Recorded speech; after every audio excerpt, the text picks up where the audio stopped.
জলবায়ু ও প্রাকৃতিক দুর্যোগে ক্ষতিগ্রস্ত সম্প্রদায়ের টেকসই এবং সাশ্রয়ী মূল্যের আবাসন সমাধানে সহায়তার জন্য বাংলাদেশের জাতিসংঘ হ্যাবিটেটের পরিস্থিতি সম্প্রসারণের আহ্বান জানিয়েছে প্রধান উপদেষ্টা অধ্যাপক মোহাম্মদ ইউনূস। বিস্তারিত ডেস্ক রিপোর্টে।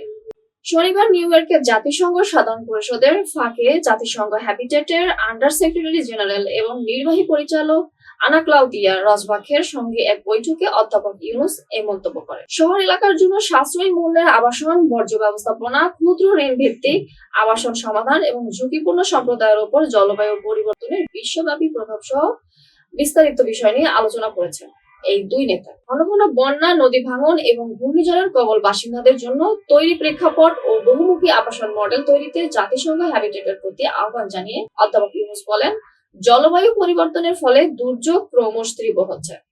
এদিকে প্রবাসীদের বাংলাদেশের অবিচ্ছেদ্য অংশ হিসেবে উল্লেখ করে প্রধান উপদেষ্টা বলেন, তারা নিজ নিজ সামর্থ্যে অবদান রেখে জুলাই অভ্যুত্থানের ফলে সৃষ্ট পরিবর্তনকে এগিয়ে নিতে গুরুত্বপূর্ণ ভূমিকা পালন করতে পারে।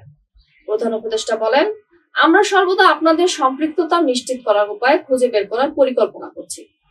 আপনাদের দেখে আমরা নতুন সংকল্প নিয়ে দেশে ফেরার আত্মবিশ্বাস পাই। প্রধান উপদেষ্টা বলেন, আমার আত্মবিশ্বাস আরো বেড়ে যায় যখন দেখলাম যে রাজনৈতিক নেতারা এই সফরে আমাদের সঙ্গে যোগ দিতে রাজি হয়েছে।